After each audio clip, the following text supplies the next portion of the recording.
जनता महाविद्यालयातील सेमिस्टर 3च्या भूगोल विषयाच्या माझ्या विद्यार्थी मित्रांना सगळ्यांना नमस्कार. कोरोनाच्या कालावधीत आपण सगळे ऑनलाईन क्लासेस आपण या ठिकाणी घेतो आहे. गणपती बाप्पा सगळ्यांच्या घरी विराजमान झाले असतील.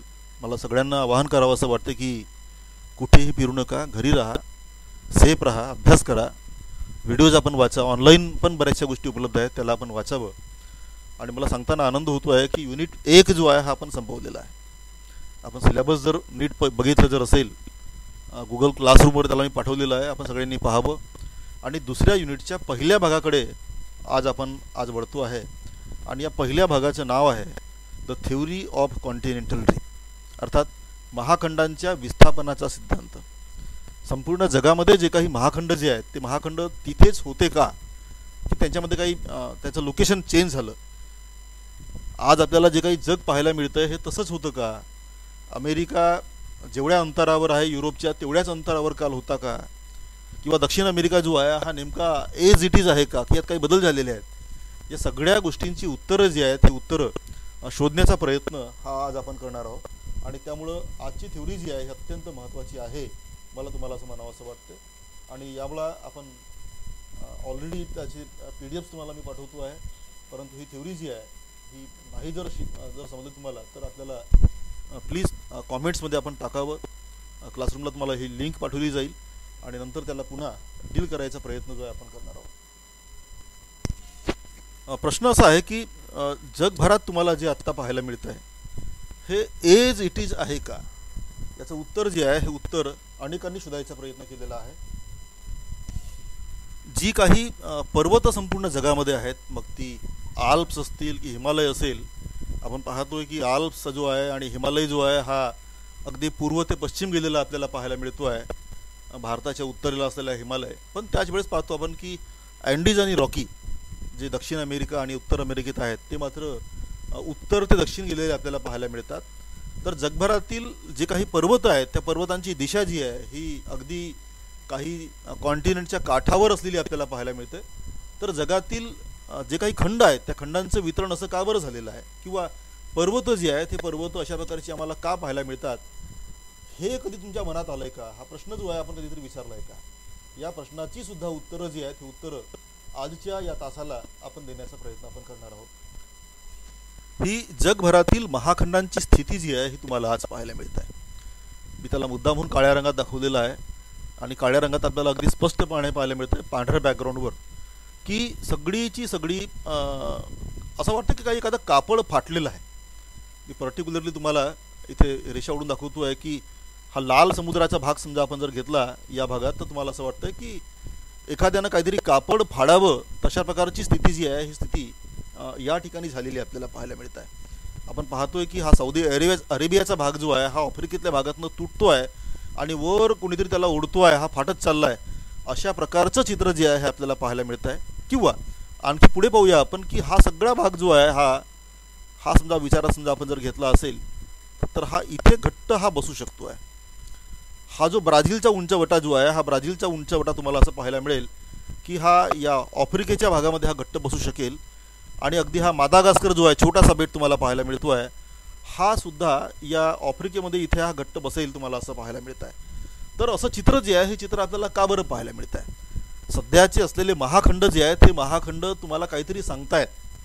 मला डेव्हिड हटनचं एक वाक्य सांगावं असं वाटतंय की तो असं म्हणतो की प्रेझेंट इज अ की ऑफ पास्ट. एक अमेरिकन जिओग्राफर आहे आणि तो म्हणतो आहे की तुम्हाला जे काही वर्तमानात तुम्हाला जे पाहायला मिळतं आहे त्याच्या आधारावरून भूतकाळामध्ये काय झालं याचा अंदाज जो आहे हा अंदाज तुम्हाला घेता येऊ शकतो आहे. एक वाक्य जे आहे त्याचं मला आणखी सांगावं असं वाटेल. तो म्हणतोय की the rocks are the fossils, the rocks are the pages of the earth history. पृथ्वीचा इतिहास समजा आपण जर घेतला जर असेल तर हे दगडं जे आहेत हे दगडं तुम्हाला काय सांगतात, तर ते पृथ्वीच्या इतिहासाची पानं आहेत. त्यांच्यावरनं आपण काही सांगू शकतो आहे का. तर नक्कीच आजच्या तासाला ही सगळी गोष्ट जी आहे ही गोष्ट सांगायचा प्रयत्न जो आहे हा आपण आज करणार आहोत. आणि हे मुळातच वेग्नरियन थेअरीच्या नंतर ह्या सगळ्या गोष्टी ज्या आहेत ह्या गोष्टी आपल्याला त्यांचं महत्त्व सुद्धा लक्षात आलेलं आहे.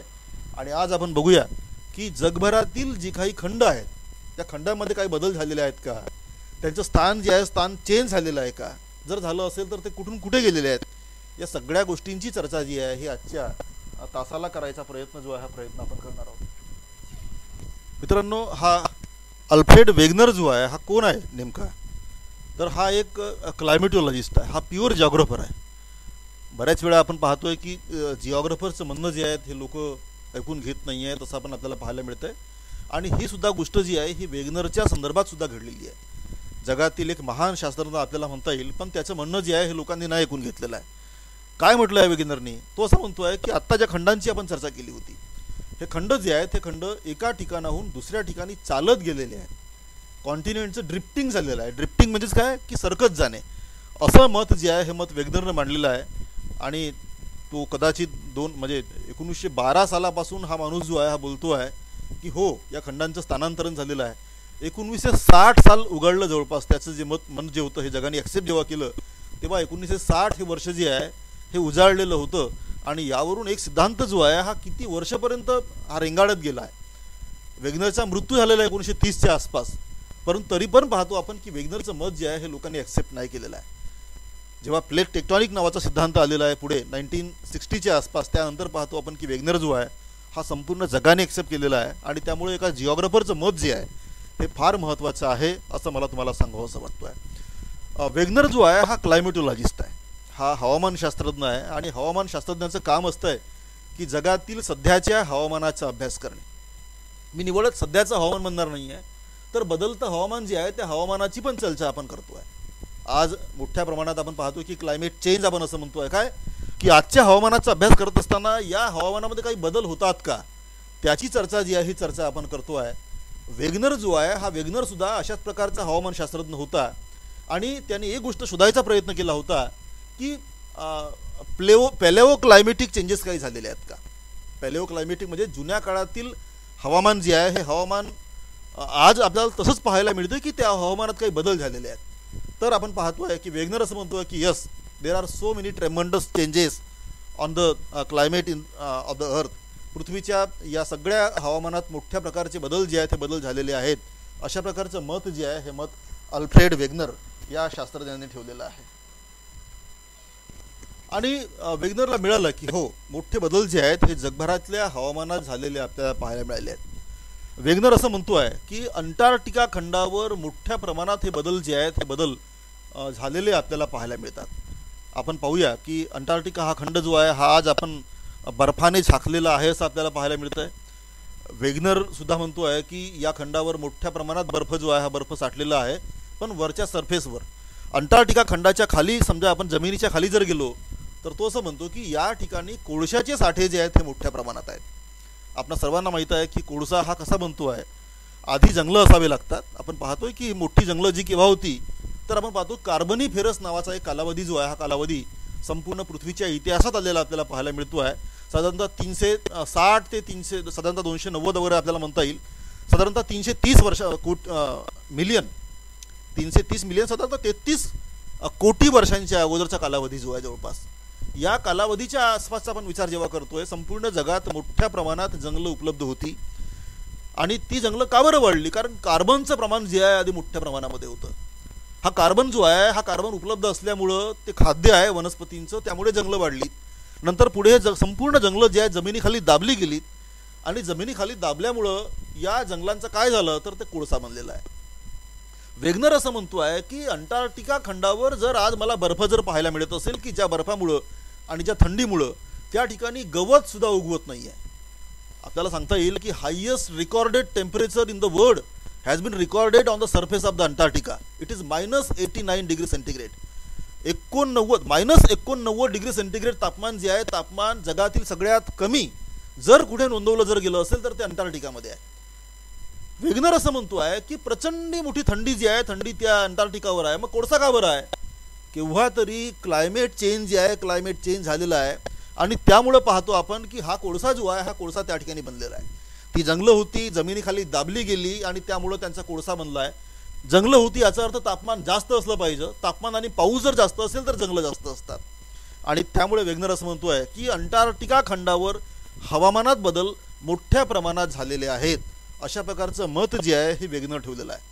तो असं म्हणतो आहे, पुढे पहा, की भारताच्या पठारी भागात सुद्धा हिमनद्यांचे कार्य पाहावयास मिळतात. वेगनर असं म्हणतो आहे की भारताचा पठारी, आपण पाहतोय की संपूर्ण भारताचा दख्खनचा पठार जो आहे त्यामध्ये आपल्याला आज काय पाहायला मिळेल तर या भारताच्या पठारावर आपण पाहतोय की हॉट क्लायमेट जे आहे आपल्याला पाहतो आपण, तापमान प्रचंड जास्त आहे. आपण चंद्रपूरचं उदाहरण घेऊया. म्हणजे 49.2 डिग्री सेंटीग्रेड चंद्रपूरचं रिकॉर्डेड टेम्परेचर आपल्याला पाहायला मिळतंय. कदाचित अतिशय मोठं तापमान आपल्याला म्हणता येईल. पण या सगळ्या दख्खनच्या पठारावर आपण जेव्हा जातो, वेगनर असं म्हणतोय की भारताच्या या पठारी भागात सुद्धा हिम नद्यांचे अवशेष मला पाहायला मिळतात. याचा अर्थ असा की जुन्या काळामध्ये कुठेतरी या भारताच्या पठारावर सुद्धा हिम नद्या असल्या पाहिजेत. हिम नद्या ह्या सांगतात की तेव्हा तापमान कमी होतं, म्हणजे क्लायमेट चेंज. पुन्हा त्यांनी तिसरे उदाहरण दिलेलं आहे की दक्षिण अमेरिका आणि आफ्रिकेच्या भागात सुद्धा कार्बनिफेरस काळातील हिम नद्यांचे लक्षण पाहावयास मिळतात. या भागामध्ये पाहतो आपण की आफ्रिकेचा रिजन असेल किंवा दक्षिण अमेरिका असेल, या भागात सुद्धा आपण पाहूया की तापमान जे अत्यंत कमी होतं आणि या भागामध्ये हिम नद्या होत्या असं आपल्याला म्हणता येईल. हे 3 उदाहरणं जे आहेत ते सफिशियंट आहे. तो असं म्हणतो की yes, there is a very huge changes in the climatic condition in the world. प्रचंड मोठ्या प्रमाणात संपूर्ण जगातील हवामानात बदल झालेले आहेत. अशा प्रकारचं मत जे आहे हे मत वेगनरनं ठेवलेलं आहे. तर वेगनर असं म्हणतो आहे की जगभरातील हवामानात बदल जे आहेत हे बदल मोठ्या प्रमाणात झालेले आहेत. आणि हे बदल काय सांगतात, तर तो असं म्हणतो, त्यांनी 2 शक्यता ज्या आहेत हे शक्यता वर्तवलेल्या आहेत. तो असं म्हणतो आहे की 2 गोष्टी होऊ शकतात. एक, जर पृथ्वीतलावरील महाखंड आता आहेत तशाच स्थितीत मागील अनेक वर्षांपासून असतील, तर त्या काळात महाखंडावर हवामान बदल झालेला असेल असं आपल्याला म्हणता येतं.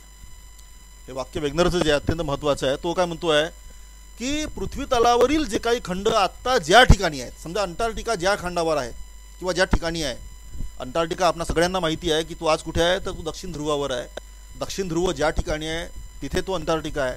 आणि म्हणून वेगनर असं म्हणतो आहे की समजा ते त्याच ठिकाणी जर असतील लोकेशनवर, तर याचा अर्थ असा की अंटार्क्टिकावरचं क्लायमेट चेंज जे आहे हे मोठ्या प्रमाणात झालेलं आहे. तो दुसरीकडे असं म्हणतो आहे की पहा, या खंडावरील जर हवामान स्थिर असेल तर मग काय झालं असेल, ते कॉन्टिनेंट जे आहेत हे एका ठिकाणावरून दुसऱ्या ठिकाणी स्थानांतरित झाले असतील.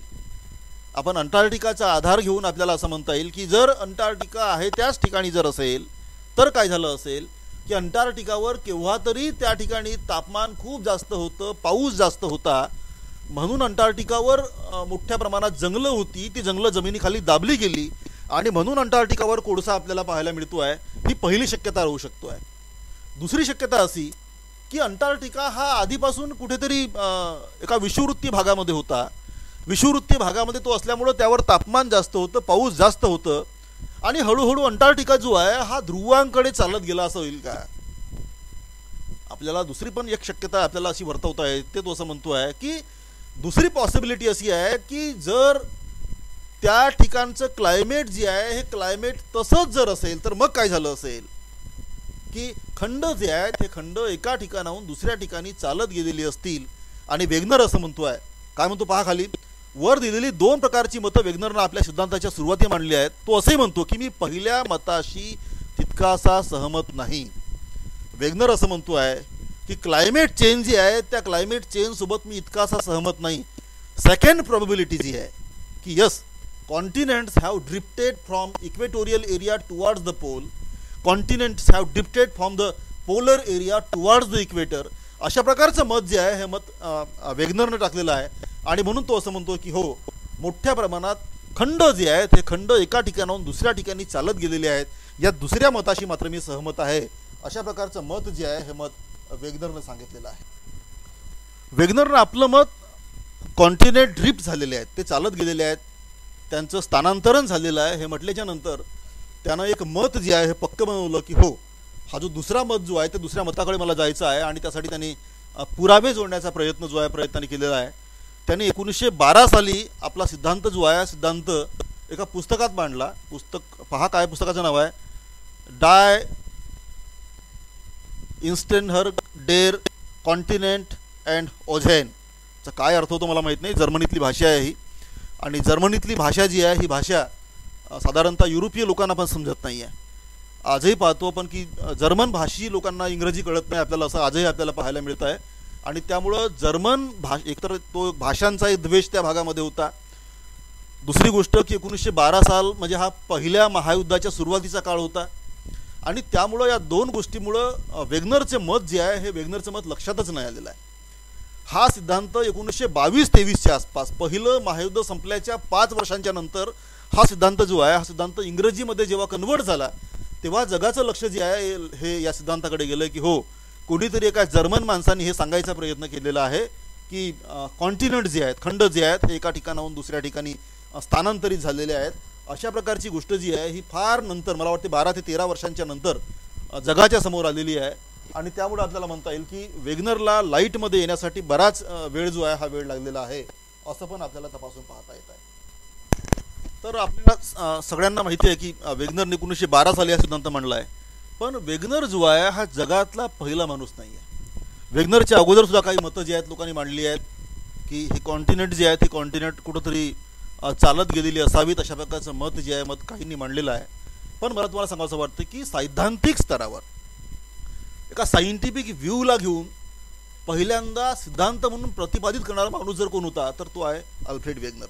वेगनरचं मत का बरं महत्त्वाचं आहे? कारण त्यांनी ठामपणे ही गोष्ट जी आहे ही जगाच्या पुढे मांडायचा प्रयत्न केलेला आहे. पण त्याच्याही फार अगोदर, वेगनरच्या फार अगोदर काही मतं जी आहेत, मतं समोर आलेली आहेत. आपण त्यांच्याकडे लक्ष देण्याचा प्रयत्न करूया. एक आहे अब्राहम ऑर्टेल. एक आपण पाहतोय की नकाशांचा खरं तर त्याला पिता म्हटलं जातं आहे. युरोपात त्यांनी फार सुंदर एटलसेस जे आहेत निर्माण केलेले आहेत अब्राहम ऑर्टेल्सनी. आणि त्यापुढं पाहतो आपण की नेदरलँडची पहिली नकाशांची जी काही सिरीज जी होती, सिरीज या काळामध्ये सुरू झालेली आहे. या माणसांनी 1556 साली काय म्हटलेलं आहे पहा. तो असं म्हणतो आहे की खंडांचं विस्थापन झालेलं आहे.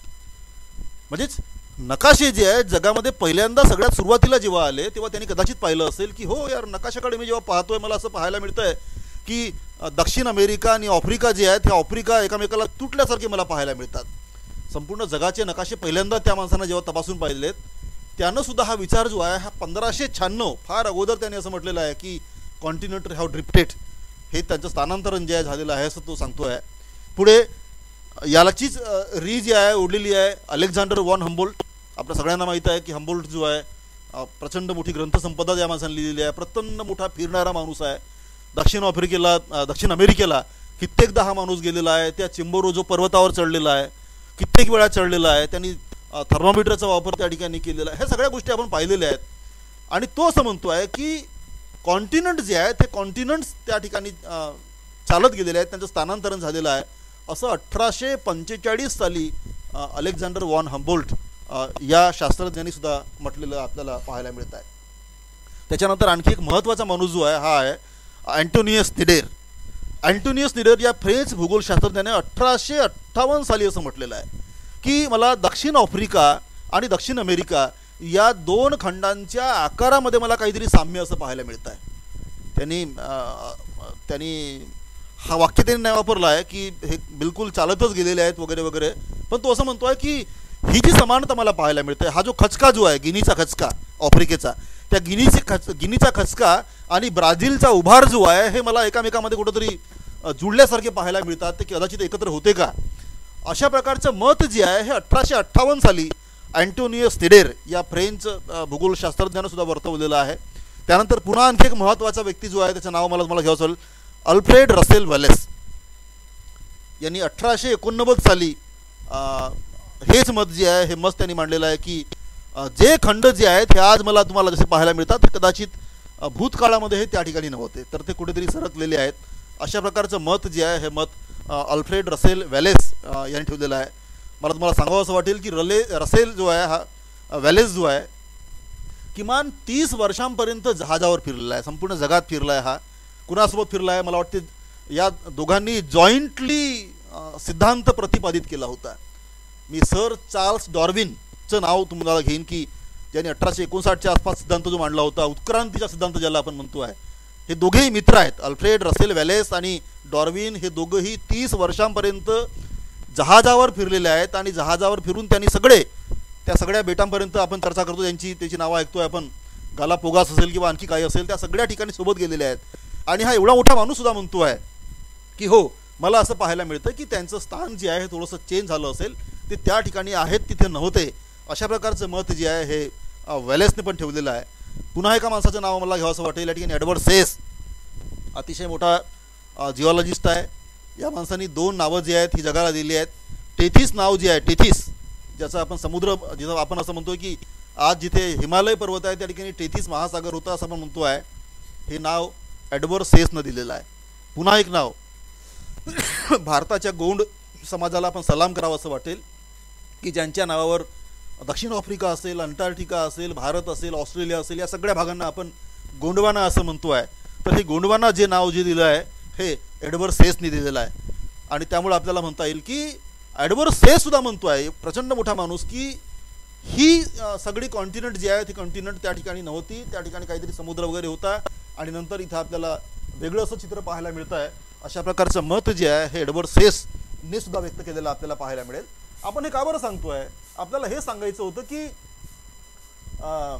वेगनर जो आहे हा वेगनर काही पहिला माणूस नाही आहे की ज्या माणसाने सांगितलं आहे की हे कॉन्टिनेंट जे आहे ते कॉन्टिनेंट चालत गेलेले आहेत, हे तिथे कधीच नव्हते.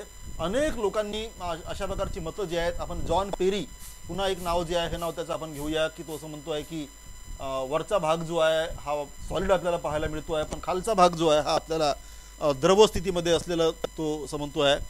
आणि पुन्हा 1910 साली पुन्हा मला वाटतं की एक मोठं नाव, कदाचित मी वेगनरच्या आसपास त्याचं नाव घेतो आहे किंवा वेगनरसोबत त्याचं नाव घेतलं जातं आहे. 1910 साली म्हणजे वेगनरनी 1912ला आपला सिद्धांत मांडलेला आहे आणि त्याच्या 2 वर्षांच्या अगोदर 1910 साली F.B. टेलर, फ्रँक बुर्सले टेलर हा जो विचारवंत जो आहे, अमेरिकन जिओग्राफर आहे, त्याने असं म्हटलं आहे की यस, कॉन्टिनेंट्स हॅव ड्रिफ्टेड. दोघांच्यामध्ये समेट नाही झालेला आहे, दोघांच्या भेटी नाही झालेल्या आहेत, दोघांनीही स्वतंत्रपणे आपापले विषय जे आहेत जगाच्या पुढे मांडलेले आहेत, पण दोघांचे विचार जवळपास सारखे आहेत आणि त्यामुळं या सिद्धांताला टेलर वेगनर सिद्धांत आपण असं पाहतो आहे की पुढची एक लाईन मी त्याला मुद्दामून कोट केलेली आहे की या सिद्धांताचं नाव जे आहे याचं नाव आहे टेलर वेगनर सिद्धांत. अशा प्रकारचं जॉईंट नाव जे आहे हे नाव या वेगनरच्या सिद्धांताला दिलं जातं आहे, कारण या दोघांनी पण अतिशय ठामपणे सांगितलेलं आहे की कॉन्टिनेंट जे आहेत हे कॉन्टिनेंट एका ठिकाणाहून दुसऱ्या ठिकाणी चालत गेलेली आहेत, सरकत गेलेली आहेत. अशा प्रकारचं मत जे आहे हे मत जवळपास एकाच कालावधीमध्ये टेलर आणि वेगनर या दोघांनी पण मांडलेली आपल्याला पाहायला मिळतील आहे. तर आपण पाहतोय की ह्या दोघांचा हा सिद्धांत जो आहे हा सिद्धांत फार महत्त्वाचा आहे. 1912 साली वेगनरनी हा सिद्धांत मांडला आहे, 1910 साली F.B. टेलरनी त्याला मांडला आहे. पण आपण पाहतोय की हा सिद्धांत 1960 साली जेव्हा हॅरी हेस, फ्रेडरिक वाईन आणि मॅथ्यूज हे जे सगळे त्रिकुट जे आहेत दुसऱ्या महायुद्धाच्या नंतर त्यांनी खरं तर डुबलेले जहाजं जे असतील त्या जहाजांना मॅग्नेटच्या मदतीने शोधायचा प्रयत्न त्यांनी केला आहे, पण त्यांना ते काही मिळालं नाही किंवा काही ठिकाणी मिळालं असतील, पण मॅग्नेट्यूड मीटरच्या आधारे त्यांना जे काही मिळालं आहे ते अतिशय मोठं होतं. समुद्राच्या तळावर जी काही दुसऱ्या महायुद्धामध्ये जहाजं डुबली होती त्यांचा शोध घेतानाच त्यांना असा एक शोध लागला की कुठेतरी लावा जो आहे हा लावा नव्यानं इरप्ट होतो आहे आणि हा लावा जो आहे हा निवळच इरप्ट होत नाही, तर आताचं जे काही मॅग्नेटिझम असेल पृथ्वीचं त्याच्यामध्ये सिग्नेचर करताय, ते त्यामध्ये रेकॉर्ड होत आहे. अशा प्रकारची मतं जी आहेत ती मतं 1960च्या आसपास पुढे आलेली आहेत आणि एका नवीनच सिद्धांताचा शोध लागला आहे, त्याला आपण प्लेट टेक्टॉनिक असं म्हणतो आहे. तर अशा अर्थानं पाहतो की प्लेट टेक्टॉनिकची थ्योरी जी आहे 1960च्या आसपास जेव्हा आली त्यानंतर या दोघांचा सिद्धांत जो आहे टेलर आणि वेगनरचा सिद्धांत जगाच्या पुढे आज आलेला आपल्याला पाहायला मिळतो आहे. 1912 सालापासून तर 1960 सालापर्यंत. मित्रांनो, थोडंसं अतिशय मोठा सिद्धांत आहे. खरं तर याला मी 2 व्हिडिओमध्ये करायला पाहिजे होतं, पण मी त्याला अगदी समेट करायचा प्रयत्न करतो आहे, त्यामुळे थोडीशी घाई होतं आहे. तुम्हाला असं वाटत असेल कदाचित. आपण त्याला ज्यांना नाही कळेल हे सगळं त्यांना आपण पुन्हा नव्यानं आपण नोट्स पण त्यांना सप्लाय करायचा प्रयत्न आपण करणार आहोत. सगळ्यांना माझी सूचना राहील, कारण भूगोलशास्त्रामध्ये अत्यंत महत्त्वाचा सिद्धांत आहे हा. याच्यावर काही ना काही गॅरंटी मला तुम्हाला सांगावं असं वाटतं की प्रश्न येतील आणि त्यामुळे हा सिद्धांत जो आहे सगळ्यांनीच लक्षात घेण्यासारखा सिद्धांत आहे. आपण हे बघत होतो की 1912 साली मांडलेला सिद्धांत जो आहे त्याला मान्यता मिळाली 1960मध्ये. 1960 साली त्याला जवळपास मान्यता मिळालेली आहे आणि तो पक्का झालेला आहे जगाच्या पुढे असं आपल्याला तपासून पाहता येतं. तर या सिद्धांताच्या बद्दलची चर्चा जी आहे चर्चा आज आपण या ठिकाणी करतो आहे. तर आपण बघूया की हा सिद्धांत जो आहे हा 1960मध्ये हा लोकांच्या पुढे आलेला आहे आणि त्याला आता मान्यता दिली आहे. वेगनरचा सिद्धांत नेमकं काय म्हणतो आहे त्याकडे जाण्याचा प्रयत्न जो आहे प्रयत्न आपण करूया. काय म्हणतो सिद्धांत हा? तो असं म्हणतो आहे की संपूर्ण जगातील खंडांच्या आत्ताच्या नकाशाकडे समजा आपण लक्ष जर घातलं तर आपल्याला असं पाहायला मिळेल की हे सगळेचे सगळे खंड जे आहेत हे खंड आपल्याला पुन्हा जवळजवळ आणता येऊ शकतात आणि एका जुन्या काळातल्या एका मला सुपर कॉन्टिनेंटची मला निर्मिती करता येऊ शकते अशा प्रकारचं मत जे आहे हे मत वेगळं ठेवलं आहे. तो असं म्हणतो आहे की केव्हा तरी हा सिद्धांत हा संपूर्ण जग जे होतं हे जग एका सिंगल कॉन्टिनेंटमध्ये होतं.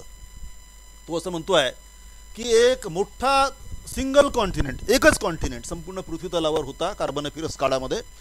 कार्बनिफेरस काळ हा काळ जो आहे साधारणतः आपल्याला पुन्हा तुम्हाला सांगतोय की 360 मिलियन दशलक्ष वर्षांच्या आसपासपासून हा सुरू होतो आहे आणि हा साधारणतः येतो आहे 290 च्या आसपास मिलियन म्हणजे 29 कोटी वर्षांपर्यंत हा जवळ साधारणतः चालतो आहे. तर तो असं म्हणतो आहे वेगनर की त्या काळामध्ये कार्बनिफेरस काळामध्ये एक सुपर कॉन्टिनेंट होता एक सिंगल कॉन्टिनेंट होता. कॉन्टिनेंट म्हणजे खंड होता आणि तो खंड जो आहे त्या खंडाला त्यांनी नाव दिलं आहे पॅन्जिया. तो असं म्हणतो आहे की तो पॅन्जिया जो आहे हा कुठल्या तरी कारणामुळे फुटला. ती कारणं आपण पुढे पाहूया सिद्धांतामध्ये आलेली आहेत ती कारणं त्यांची आपण चर्चा करूया. त्या कारणामुळे हा पॅन्जिया फुटला आणि सगळीची सगळी कॉन्टिनेंट जे आहेत हे वेगवेगळ्या दिशांना सरकत गेलेली आहेत. तो असं म्हणतो आहे की ही थेवरी मी जी मांडतो आहे मी माझ्या थेवरीच्या समर्थनार्थ जे काही मुद्दे देतो आहे त्यातला पहिला मुद्दा असा की मला आजही त्या नकाशाच्या आधारावर पॅन्जियाची पुनर्बांधणी करता येत आहे. सगळेचे सगळे कॉन्टिनेंट त्यांची बॅकवर्ड समजा जर्नी मी जर केली समजा अमेरिकेला पूर्वेला आणलं दक्षिण अमेरिकेला पूर्वेला सरकवून जर घेतलं भारताला समजा आपण पश्चिमेला दक्षिण पश्चिमेला सरकवून जर घेतलं तर आजही मला एक सुपर कॉन्टिनेंट जो आहे हा निर्माण करता येतोय. अशा प्रकारचा पहिला मुद्दा जो आहे हा वेगनरने दिलेला आहे आणि वेगनर असं म्हणतो आहे की हा निव्वळच मला एकमेकाला जोडता येत नाही तर तो एकामेकामध्ये घट्ट बसेल. अगदी फिट ज्याला म्हणतो आपण तशा प्रकारचे कॉन्टिनेंट जे आहेत ते कॉन्टिनेंट एकामेकामध्ये बसतील आणि या फिटिंगला त्याने एक नाव दिलेलं आहे. त्याला तो असं म्हणतो आहे की it is the jigs of fitting. Jigs of fitting म्हणजेच दातं जे आहेत हे दातं एकामेकामध्ये फसलेले आहेत. आपण सायकल चालवतो आहे आणि सायकलची चेन जी आहे ही त्या कुत्र्यांच्या दातामध्ये बरोबर फ्रीव्हीलच्या दातामध्ये ती बसत आहे आणि त्यामुळं ती जी फिटिंग जी आहे फ्रीव्हील आणि चेनची तिला आपल्याला जिग्स ऑफ फिटिंग असं आपल्याला म्हणता येईल. तो असं म्हणतो आहे की continent can be fitted like a jigs of fitting. अशाच प्रकारची फिटिंग जी आहे ही कॉन्टिनेंटची मला पण करता येईल असा दुसरा एक पुरावा जो आहे हा पुरावा दिला आहे आणि म्हणून तो म्हणतो आहे की कॉन्टिनेंट हॅव ड्रिफ्टेड. पॅन्जिया फुटला पॅन्जियाचं विभाजन झालं आणि त्यामुळं सगळेचे सगळे खंड जे आहेत खंड इकडे तिकडे सरकले त्यांना आपल्याला परत आणता येतं आणि निवडच आणता येत नाही आहे त्यांची मला जिग्स ऑफ फिटिंग करता येत आहे. अशा प्रकारचं मत जे आहे हे मत वेगनरने टाकलेलं आहे. तो पुढे असं म्हणतो आहे की हे सगळे खंड जे आहेत हे जेव्हा एकत्र जेव्हा होते तेव्हा त्या ठिकाणी जुन्या काळातील काही पर्वतांच्या रांगा होत्या. तो असं म्हणतो आहे की कॅलोडियन आणि हर्सेनियन ह्या दोन्ही रांगा ज्या आहेत आपण पाहतो आहे की आजही पाहतो की समजा उत्तर अमेरिकेला समजा आपण जर गेलो तर आपल्याला पाहता येते की ॲप्लेशियन नावाची एक रांग जी आहे ही रांग आपल्याला पाहायला मिळेल. ही ॲप्लेशियन पर्वताची रांग जी आहे ही रांग 8-10 हजार किलोमीटरचा अटलांटिक महासागर समजा आपण त्याला ओलांडलं तर ती रांग अगदी तशाच दिशेला कुठे येत आहे तर ती स्वीडनच्या परिसरात आपल्याला पुढे नॉर्वेकडे आपल्याला पाहायला मिळत आहे. तिची दिशा बदललेली नाही आहे. समजा हे कॉन्टिनेंट समजा आता आपण जिग्स ऑफ फिटिंगमध्ये जर आणले तर हे सगळेचे सगळे पर्वत जे आहेत म्हणजेच ॲप्लेशियन जो आहे हा ॲप्लेशियन जुळतो तिकडे स्वीडनपर्यंत जुळतो आहे. त्याची एक रांग जी आहे ती तिकडे पुन्हा आयर्लंडच्या आसपास जाते आहे आणि पुन्हा इकडे साऊथला जेव्हा येतो आहे तेव्हा पाहतो आपण की इकडे आफ्रिकेपर्यंत आपण पाहतो आफ्रिकेच्या पश्चिम किनाऱ्यावर पाहतो आपण की एटलस पर्वतापर्यंत आपण जेव्हा येतो आहे तेव्हा ही रांग जी आहे ती त्याच दिशेला असलेली आपल्याला पाहायला मिळत आहे. आणि म्हणून वेगनर असं म्हणतो आहे की निवड त्याची फिटिंगही होत नाही आहे. तर फिट झाल्यानंतर या पर्वतांवरच्या जुन्या काळातल्या ज्या काही पर्वतांच्या रांगा ज्या आहेत ह्या रांगा एक्झॅक्टली एकामेकाला जुळतात. अशा प्रकारचं पुरावा जो आहे हा पुरावा वेगनरनं दिलेला आहे आणि त्या आधारावर वेगनर असं म्हणतो आहे की हो कॉन्टिनेंटचं ड्रिफ्टिंग झालेलं आहे. हे सगळे पुरावे जे आहेत हे पुरावे वेगनरने देण्याचा प्रयत्न जो आहे हा प्रयत्न केलेला आहे. आपण एक मॅप जो आहे या ठिकाणी बघायचा प्रयत्न करूया. आपण पुढे या ठिकाणी पाहतोय की हा उत्तर अमेरिकेतला ॲप्लेशियन पर्वत जो आहे हा पुढे गेलेला आहे. हा अटलांटिक महासागर आहे आणि ग्रीनलंडच्या पूर्व टोकावर आपण जातो आहे. हा पुन्हा आपल्याला पर्वत पाहायला मिळतो आहे. हा स्कॅन्डिनेव्हिया नावाचा रिजन आपल्याला पाहायला मिळतो आहे स्वीडनचा रिजन जो आहे हा पुढे येतो आहे. हा एक्झॅक्टली यूकेला हा यूकेवरनं हा येतो आहे आणि पुढे इकडे पाहतो आपण आफ्रिकेत सुद्धा आपण पाहतो की पर्वतांची रांग जी आहे ही रांग आपल्याला या ठिकाणी पाहायला मिळेल. हे तेव्हा आपल्याला पाहायला मिळते की जर हा नकाशा एकमेकांना आपण जोडला आणि त्यांची जिग्स ऑफ हिटिंग समजा आपण जर केली तर आपल्याला असं पाहायला मिळेल की सगळ्या पर्वतांच्या रांगा आजही आपल्याला एक्झॅक्टली जोडता येऊ शकतात. आणि त्यामुळं या सगळ्या पॅन्झियाचं विभंजन झालेलं आहे ही गोष्ट वारंवार सगळ्या पुराव्यांच्या आधारावर वेगनरनी समजावून सांगायचा प्रयत्न केलेला आहे. आपण यापूर्वी पाहिलं आहे की अगदी 16व्या शतकापासून पाहतो आपण की लोकांनी म्हटलेलं आहे की कॉन्टिनेंट जे आहेत ते त्यांच्या ठिकाणी नाही आहेत, ते सरकलेले आहेत, पण त्यांनी अशा प्रकारचे पुरावे दिले नव्हते.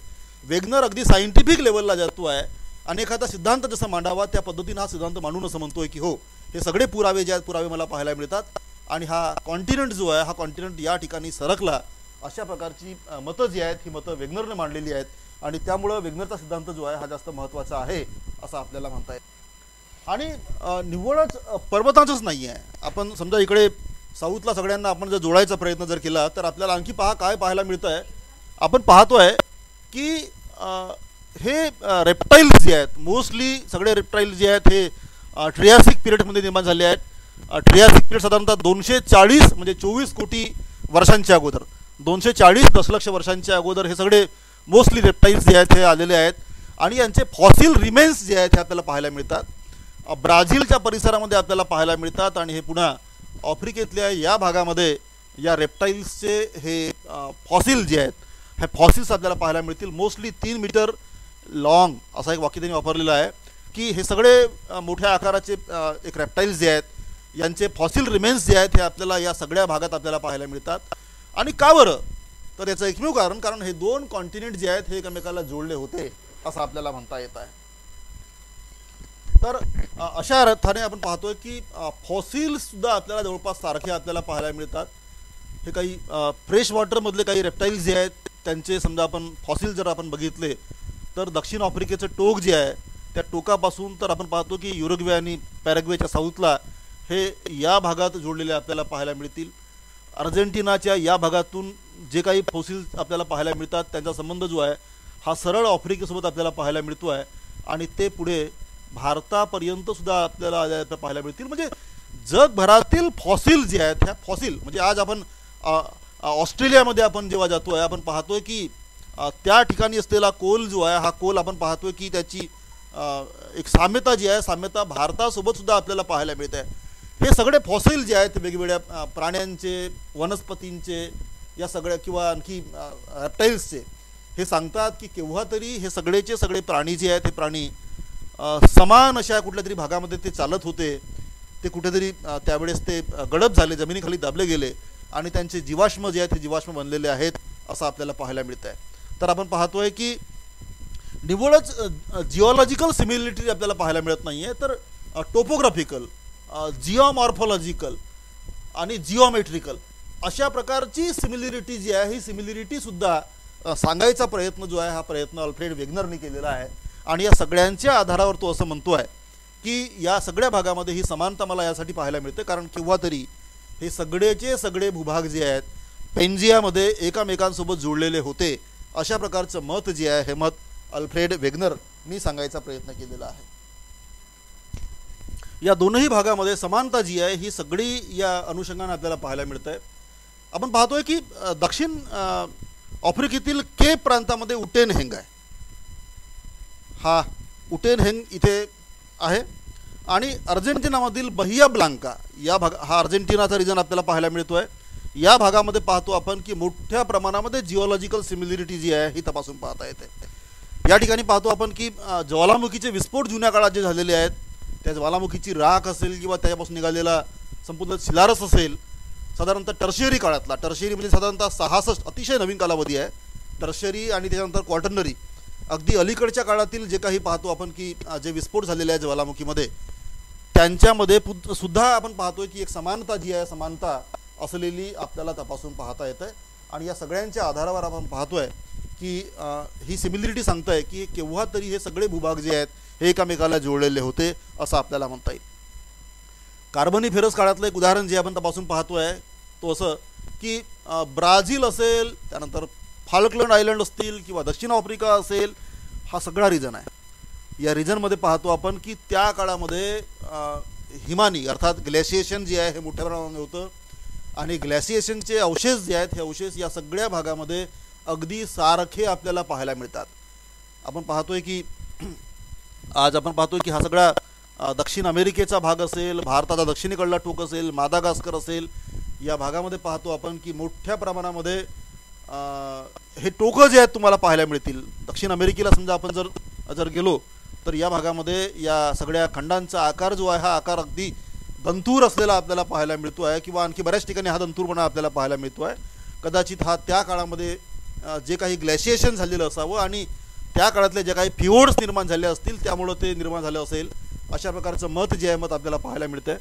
आणि या सगळ्यांच्या आधारावर वेगनर असं म्हणतो आहे की केव्हा तरी एक सुपर कॉन्टिनेंट अस्तित्वामध्ये होता आणि आज त्या सुपर कॉन्टिनेंटचं विलगीकरण झाल्यामुळं वेगवेगळ्या खंडांची निर्मिती झालेली आहे, अशा प्रकारचं मत जे आहे हे मत या वेगनरनी सांगितलेलं आहे. जिओलॉजिकल सिमिलरिटी जी आहे ही सुद्धा आपण तपासून पाहू या ठिकाणी की दक्षिण आफ्रिकेतील अंगोला आणि लुआंडा येथील टर्शेरी आणि क्रिटिशियस काळातील जमिनीचे सर्व भाग हे दक्षिण अमेरिकेतील बहिया ज्यांची आत्ता आपण चर्चा केली होती त्या भागासोबत आपलं साम्य ठेवतात. उत्तर आफ्रिकेतील सहाराच्या परिसरातील सिलुरियन आणि डेवोनियन काळातील दगडांची समानता जी आहे ही समानता आपल्याला मोठ्या प्रमाणात आपल्याला पाहायला मिळत आहे. तर या सगळ्या काळामध्ये पाहतो आपण की दगडं जे आहेत हे निर्माण झालेले आहेत आणि त्याच्यावर जे काही जिओग्राफिक प्रोसेस झाले असतील त्या काळामध्ये त्यामुळं त्यांचं खच्चीकरण झालं असेल, क्षरण झालेलं असेल, ते सुद्धा आपण पाहतोय की ते आज आपली समानता दर्शवतात. अटलांटिक महासागराच्या दोनही तीरावर असलेल्या खडकामध्ये वनस्पती आणि प्राण्यांचे जीवाश्म जे आहेत यांच्यामध्ये मोठी समानता जी आहे समानता आपल्याला पाहायला मिळते. या दोनही ठिकाणी पाहतो आपण की सारख्याच भागामध्ये आपण कोळशाचे साठे जे आहेत साठे आपल्याला पाहायला मिळतात. आपण हीच सिमिलरिटी जी आहे ही नॉर्थ अमेरिकेला आपण पाहतो. आपण ॲप्लेशियन, टेनेसी हा सगळा भाग जो आहे अमेरिकेचा हा कोळशाचा भाग आहे आणि तोच कोळसा जो आहे हा आपल्याला तिकडे युकेकडे आणि स्वीडनकडे पण आपल्याला पाहायला मिळत आहे. तर ही सगळी समानता जी आहे समानता आपल्याला त्या ठिकाणी पाहता येत आहे. आपण बिलकुल जिओमेट्रिकली याला समजा आपण एकामेकाला जोडायचा प्रयत्न समजा आपण जर केला तर तो वेगनर जो म्हणतोय की yes that is the jigs of hitting, अर्थात काही ठिकाणी जिग्स ऑफ हिटिंग नाही आहे पण हे तुम्हाला लाल रंग तुम्हाला सांगतात की that exactly fits on each other. Super impose त्या ठिकाणी होतो की एकमेकाला जुळतो आहे आणि ही मात्र मोठी गॅप जी आहे ही गॅप तुम्हाला पण पाहता येते. तर एक सगळ्यात मोठी गॅप जी आहे ही गॅप तुम्हाला या भागात तुम्हाला पाहायला मिळेल मेक्सिकोच्या भागामध्ये. याची कारणं सुद्धा आज तो आपला विषय नाही आहे पण इथं असं म्हणतात की केव्हा तरी मोठी उल्का आली होती मागच्या 6.5 कोटी वर्षांच्या अगोदर आणि तिनं या ठिकाणी डॅश दिली होती आणि त्यामुळं डायनासोर जे हे डायनासोर या ठिकाणी मेले होते असं सांगितलं जाते बऱ्याच वेळा. ह्या सगळ्या गोष्टी ज्या आहेत ह्या गोष्टी नंतरच्या इव्हॉल्व्ह झालेल्या आहेत आणि त्यामुळं वेगनर याबद्दल बोलू शकला नाही आहे. पण हा जो छिद्र जो आहे मोठा हा आपल्याला त्या संदर्भात काहीतरी सांगतो आहे. पण याच्याशिवाय सुद्धा आपण पाहतो की बऱ्याचशा ठिकाणी गॅप जी आहे ही गॅप पण आपल्याला पाहायला मिळेल. आपण पाहतोय की ही गॅप नक्कीच थोडंसं वेगनरला कमकुवत करते आहे पण बऱ्याचशा ठिकाणी हे सगळे कॉन्टिनेंट जे आहेत हे एकामेकामध्ये फिटाफिट बसतात असं आपल्याला तपासून पाहता येतं आहे. वेगनरनं आणखी एक अतिशय मोठा पुरावा दिलेला आहे आपल्या सिद्धांताच्या समर्थनार्थ. वेगनर असं म्हणतो आहे की अगदी युरोपमध्ये छोटेसे प्राणी जे आहेत आपल्याला पाहायला मिळतील. ते प्राणी जे आहेत त्या प्राण्यांची प्रवृत्ती काय आहे तर तो असं म्हणतो आहे की हे लेमिंग जे आहेत हे सगळे एकत्र येतात आणि हे प्राणी एकत्र म्हणजे 10-10, 15 हजार संख्येनं ते एकत्र येतात आणि ते पश्चिमेला जाऊन उत्तर समुद्रामध्ये थंड पाण्यामध्ये ते मरतात. कोणतं असं कारण आहे की तो असं म्हणतोय की हे जे प्राणी जे आहेत हे जे मला पाहायला मिळतात युरोपामध्ये लिमिंग नावाचे अगदी रोडेंट ज्याला म्हणतो पण उंदीरच्या फॅमिलीमधले हे सगळे प्राणी जे आहेत हे प्राणी आपल्याला पाहायला मिळतील की ते युरोपात थंडीमध्ये एकत्र येतात, ते पश्चिमेकडे चालत जातात आणि शेवटी नॉर्थ सीमध्ये जाऊन ते सामूहिकपणे आत्महत्या करतात. कुठल्याही प्राण्याला अशा प्रकारची आत्महत्या म्हणजे त्याला आत्महत्या वाक्य आपल्याला वापरणं चुकीचं जाईल पण ते जाऊन शेवटी मरतात समुद्रामध्ये. वेगनर असं म्हणतोय की कुठला प्राणी असं मरेल स्वतःहून. त्या प्राण्यांना जर माहीत असेल की इथं थंड पाणी आहे आणि माझी मौत त्या ठिकाणी आहे, माझं मरण त्या ठिकाणी आहे तर कुठलाही प्राणी जाणार नाही आहे. पण हे सगळे प्राणी दरवर्षी मोठ्या प्रमाणात मरतात त्याचं कारण काय, तर वेगनर असं म्हणतो की केव्हा तरी हा सगळा पश्चिमेकडला भूभाग या पूर्वकडल्या युरोपच्या भूभागाला जोडलेला होता. ग्रीनलँड जो आहे हा जोडलेला होता. नॉर्थ अमेरिकेचा अलास्काकडला भाग जो आहे हा याला जोडलेला होता. आणि त्यामुळं सगळे प्राणी जे आहेत हे मायग्रेशन करत होते. त्यांचं ॲन्युअल मायग्रेशन जे आहे हे ईस्ट टू वेस्ट जात होतं. पण कालांतराने सगळेच्या सगळे कॉन्टिनेंट जे आहेत, मोस्टली अमेरिका हा वेस्टला सरकत गेला. पण प्राण्यांची प्रवृत्ती मात्र बदलली नाही. आणि त्यामुळं स्कॅन्डिनेव्हियाच्या परिसरामध्ये हे प्राणी जे आहेत हे मोस्टली आज हे मरतात. अशा प्रकारचं उदाहरण जे आहे हे उदाहरण त्यांनी दिलं आहे. आणि या उदाहरणाच्याही मदतीनं तो असं म्हणतो आहे की हो, या सगळ्या खंडांचं मायग्रेशन जे आहे हे मायग्रेशन झालेलं आहे. अशा प्रकारचं मत अल्फ्रेड वेगनर दिलेलं आहे. तर आपण पाहूया की हा सिद्धांत नेमका काय म्हणतो आहे. अल्फ्रेड वेगनरचा हा सिद्धांत नेमकं काय म्हणतो आहे, कोणत्या कारणामुळे हे खंड जे आहेत हे खंड चालत गेलेले आहेत, कोणत्या कारणामुळे तो पॅन्जिया जो होता हा पॅन्जिया फुटला, विभंजित झाला आहे, हे सगळं शोधायचा प्रयत्न जो आहे हा प्रयत्न आता आपण करूया. आपण वेगनरचा नेमका सिद्धांत जो आहे सिद्धांत काय म्हणतो आहे, कोणती कारणं आहेत, कोणता फोर्स आहे, त्या फोर्सची पण चर्चा जी आहे ही चर्चा आज करायचा प्रयत्न आपण करूया. मित्रांनो, वेगनर जो म्हणतोय की या खंडांचं स्थानांतरण झालेलं आहे आणि खंड जे आहेत खंड एका ठिकाणाहून दुसऱ्या ठिकाणी सरकत गेलेली आहेत. वेगनर असं म्हणतोय की दोन दिशांना ही खंड जी आहेत ही खंड सरकत गेलेली आहेत. तो असं म्हणतोय की ही खंड जी आहेत ही एकतर विषुववृत्ताकडे सरकलेली आहेत आणि दुसरीकडे तो असं म्हणतोय की ती पश्चिम दिशेला सरकलेली आहेत. या दोन दिशा वेगनरनी आपल्या सिद्धांतात मांडायचा प्रयत्न केला की हो, या दोन दिशांकडे पृथ्वी तलावरचे खंड जे आहेत हे खंड सरकत गेलेले आहेत असं तो म्हणतोय. पॅन्जिया फुटला, एक सुपर कॉन्टिनेंट होता, प्रचंड मोठा कॉन्टिनेंट संपूर्ण जगामध्ये होता, एकमात्र होता आणि एकच समुद्र जो आहे संपूर्ण जगामध्ये होता. पण पॅन्जिया फुटल्यामुळं सगळेचे सगळे कॉन्टिनेंट जे आहेत दोन दिशांना, वन टुवार्ड्स द इक्वेटर पृथ्वीच्या विषुववृत्ताकडे आणि टू टुवार्ड द वेस्ट.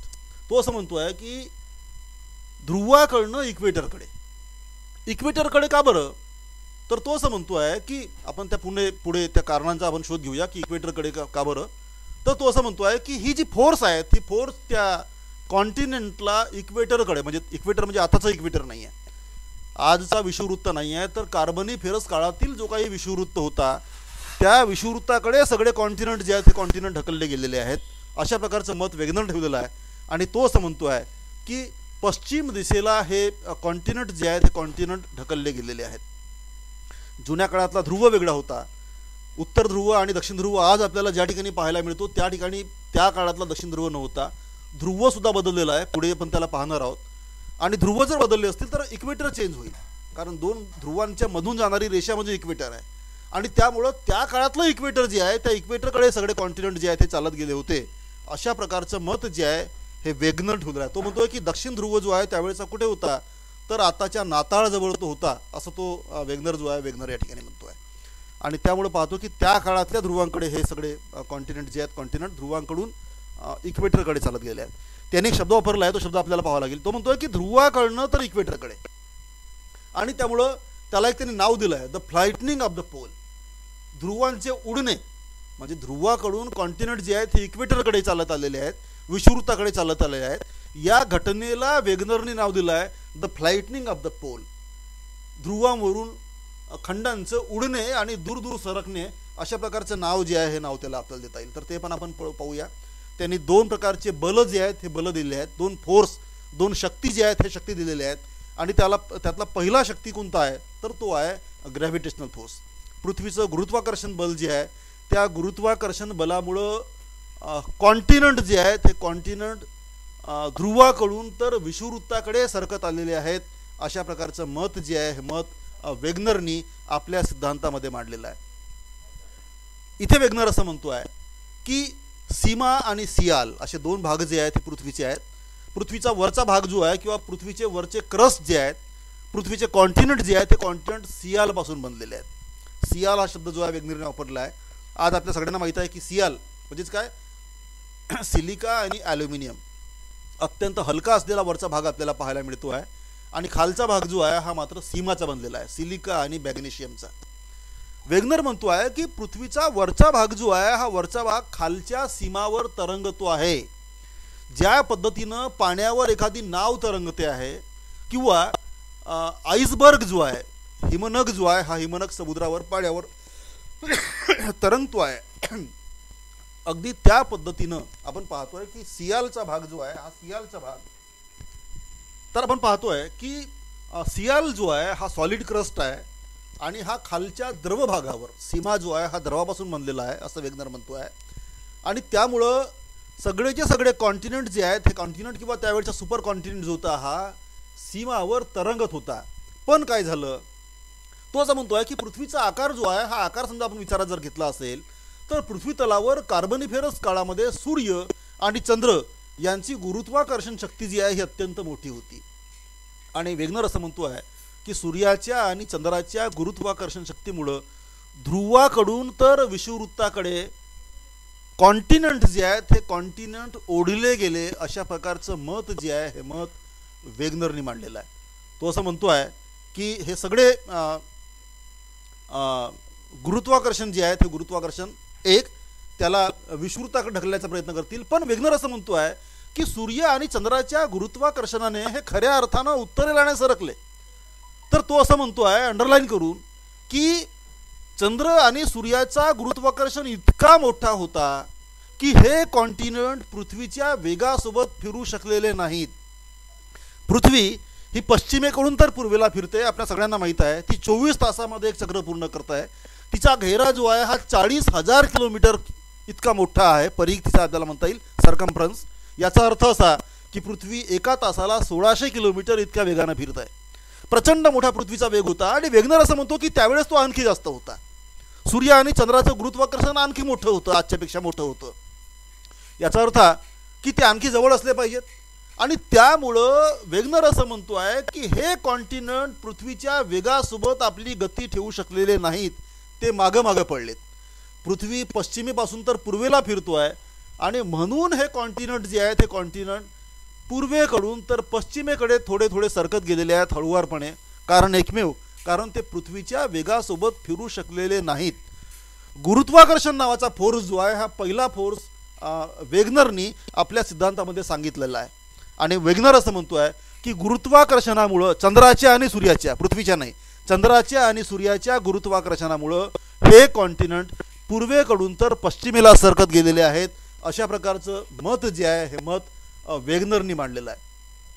वेगनरनी आणखी एक फोर्स दिलेला आहे. तो असं म्हणतो आहे की मोस्टली हे कॉन्टिनेंट जे आहेत हे इक्वेटरकडे का बरं आलेले आहेत. तर इक्वेटरकडे येण्याचं प्रमुख कारण तो असं म्हणतो आहे की आणखी एक फोर्स या ठिकाणी काम करतो आहे. आणि त्या फोर्सचं नाव तो असं म्हणतो आहे की प्लवनशीलता बल. याला द फोर्स ऑफ बॉयन्सी असं आपण त्याला म्हणू शकतो. ही बॉयन्सी काय आहे, मला वाटतं ज्यांचं थोडंसं भौतिकशास्त्र थोडंसं असेल, 8वी 9वी 10वीला त्यांनी वाचलं असेल, the force of buoyancy. Force of buoyancy काय करतो आहे की द्रवामध्ये एखादा समजा आपण सॉलिड मटेरियल समजा जर टाकला असेल तर तो सॉलिड मटेरियल त्या द्रवामध्ये बुडायचा प्रयत्न जेव्हा करतो तेव्हा त्या सॉलिड मटेरियलचं व्हॅल्यूम जेवढं होतं त्या व्हॅल्यूम एवढं पाणी जे आहे हे पाणी बाहेर पडतं. समजा आपण इथे उदाहरण घेतलं की हा ग्लास आहे आणि त्या ग्लासमध्ये समजा आपण हा मटेरियल जो आहे हा मटेरियल जर या ठिकाणी जर टाकला तर काय होईल, हा मटेरियल जो आहे हा ग्रॅव्हिटीमुळे खालच्या दिशेला जाईल. पण त्याच वेळेस या पाण्यामध्ये किंवा त्या द्रवामध्ये त्या लिक्विडमध्ये एक बल जो आहे हा बल डेव्हलप होईल. आणि हा बल जो आहे हा बल त्या मटेरियलला वरच्या दिशेनं ढकलण्याचा प्रयत्न करेल. अशा प्रकारचं मत जे आहे हे मत वेगनरने ठेवलेलं आहे. तो असं म्हणतो आहे की हे दोन बलं जे आहेत हे दोन बलं वेगवेगळ्या दिशांना काम करतात. एक ग्रॅव्हिटी जी आहे ही ग्रॅव्हिटी त्यावर खालच्या दिशेनं जाण्याचा प्रयत्न करत आहे, सेंटर ऑफ ग्रॅव्हिटीच्या दिशेमध्ये. आणि दुसरीकडे तो असं म्हणतो आहे की सेंटर ऑफ बॉयन्सी जो आहे प्लवनशीलतेचा बल जो आहे हा प्लवनशीलतेचा बल त्याच्या सेंटरतून हा वरच्या दिशेला त्याला धक्का मारायचा प्रयत्न जो आहे प्रयत्न करतो आहे. मग काय होईल, याचा अर्थ असा की जे काही कॉन्टिनेंट या सीमावर तरंगत आहेत, सियालचे भूभाग आहेत, हे कॉन्टिनेंट त्या सीमावर तरंगतात. आणि सीमावर हे जेव्हा तरंगतात तेव्हा सीमा हा द्रवभाग असल्यामुळं त्या द्रवातून खालून तर वरच्या दिशेला एक धक्का जो आहे किंवा एक फोर्स जो आहे हा डेव्हलप होताना आपल्याला पाहायला मिळतो आहे. आणि त्यामुळं खालून वरच्या दिशेला सगळे कॉन्टिनेंट जे आहेत हे ढकलले गेल्यामुळं हे ढकलले कुठे जातील तर वरच्या दिशेला सगळ्यात जास्त त्यांना ढकलता येईल त्या पॉईंटला ते ढकलले जातील. हा सगळ्यात मोठा पॉईंट कोणता आहे सेंटरपासून सगळ्यात जास्त लांब अंतरावर कुठला पॉईंट आहे तो, तर तो इक्वेटर आहे. आणि म्हणून तो असं म्हणतोय वेगनर की ते, कारण अंडाकृती आकाराची पृथ्वी आहे, तसं जर असेल तर ते इक्वेटरच्या परिसराकडे सगळेचे सगळे कॉन्टिनेंट जे आहेत हे धकलले जातील. आणि म्हणूनच वेगनर जो आहे हा दोन दिशांना कॉन्टिनेंट सरकले गेलेले आहेत, दोन दिशांकडे कॉन्टिनेंटचं मायग्रेशन झालेलं आहे, अशा प्रकारचं मत जे आहे मत तो ठेवतो आहे. तोच म्हणतोय की one, that the continents have migrated toward the west due to the gravitational force of the earth and the moon. Number two, that the continents have migrated towards the equator, the magnetic equator at that time. Why? Due to the force of buoyancy. या दुसऱ्या बलामुळं हे continent जे आहेत हे विषुवृत्ताकडे सरकले गेलेले आहेत, अशा प्रकारचं मत जे आहे मत वेगनरनं मांडलेलं आहे. आणि त्यामुळे तो असं म्हणतो आहे की 350 दशलक्ष वर्षांच्या अगोदर हा जो पॅन्जिया जो होता, हा पॅन्जिया हा फुटला आणि एक मोठा सुपर कॉन्टिनेंट जो होता, हा सुपर कॉन्टिनेंट आता दोन वेगवेगळ्या तुकड्यांमध्ये हा विभाजित झालेला आहे. तो असं म्हणतो आहे वेगनर की या कॉन्टिनेंटचा उत्तरेकडला भूभाग जो आहे, त्या उत्तरेकडल्या भूभागाला आपण त्यांनी एक नाव दिलं आहे, तो म्हणतोय की लॉरेशिया. तो असं म्हणतो आहे की या लॉरेशियाकडे हा भूभाग जो आहे, हा भूभाग हा डिवाईड झालेला आहे. आणि त्या पॅन्जियाचा दक्षिणेकडला भूभाग जो होता त्याला त्यांनी नाव दिलं आहे, तो असं म्हणतो आहे की गोंडवाना लँड. ऑलरेडी हे नावं जे आहेत आपल्या सगळ्यांना माहीत आहे की एडवर्ड सेसनी हे नावं जे आहेत हे आधीच दिले होते. सेसची उदाहरणं त्यांनी पुढे घेतलेली आहेत. आणि तो असं म्हणतो आहे की या दोन कॉन्टिनेंटच्या मध्ये जो काही समुद्र जो होता, जी काही भूसन्नती जी होती, जीवन साइनलाईन ज्याला म्हणतो आपण, त्याला नाव जे आहे हे नाव त्यांनी टेथिस असं दिलेलं आहे. टेथिस नावाच्या समुद्राने उत्तरेकडल्या लॉरेशियाला आणि दक्षिणेकडल्या गोंडवाना लँडला वेगळं केलं होतं. अशा प्रकारचं मत जे आहे हे मत अल्फ्रेड वेगनरने दिलेलं आहे. आपण या मॅपमध्ये आपण पाहू शकता की हा सुपर कॉन्टिनेंट आहे पॅन्जिया, आणि पॅन्जियाचा हा उत्तरेकडला भूभाग जो आहे हा भूभाग नंतर एकत्र आला, आणि दक्षिणेकडला भाग जो आहे हा भाग पुन्हा पुढे एकत्र आला, आणि याला आपण गोंडवाना लँड असं नाव जे आहे नाव त्यांना आपण दिलेलं आहे. तर वेगवेगळ्या काळामध्ये आपण पाहू की लेट कार्बनिफेरस 306 दशलक्ष वर्षांच्या अगोदर, साधारणतः 30 कोटी वर्षांच्या अगोदर आपण पाहतो आहे की एक सिंगल समुद्र जो आहे, सिंगल समुद्र होता. त्या समुद्राला पण नाव जे आहे त्यांनी दिलेलं आहे, तो असं म्हणतो आहे की पॅन्थालासा. म्हणजे तुम्हाला आज पॅसिफिक महासागर जो आहे सगळ्यात मोठा महासागर आपण ज्याला आपण असं म्हणतो आहे, त्याचं ॲक्च्युअल नाव जो आहे तो असं म्हणतो वेगनर की इट इज द पॅन्थालासा. पॅन्थालासा नावाचा समुद्र जो आहे हा सिंगल समुद्र होता, महासागर होता. त्याचा उत्तरेकडला भाग जो आहे हा नंतर पाहतो आपण की हा लॉरेशिया आहे. मी या सगळ्या भागाला याला लॉरेशिया असं म्हणेन या भागाला. आणि त्याचा दक्षिणेकडला भाग जो आहे या भागाला मी गोंडवाना लँड असं एक नाव जे आहे नाव त्याचं देतो आहे. तर साधारणतः 30 कोटी वर्षांच्या अगोदरचं चित्र जे आहे असं आपल्याला या ठिकाणी पाहायला मिळतं आहे. नंतर पुन्हा पाहतो आपण की 25 कोटी वर्षामध्ये पर्मियन काळ आलेला आहे, आणि या पर्मियन काळामध्ये पहा पिक्चर थोडं चित्र चेंज झालेलं आहे. आपण पाहतो की आपल्याला खंडांचा आकार जो आहे हा ओळखता येतो आहे. पुढे आपण पाहतो साधारणतः की 6.5 कोटी वर्षांच्या अगोदर, शेवटच्या आसपास पाहतो आपण, फार अगोदरच्या काळात पासून तर शेवटी आपण याकडे येतो आहे.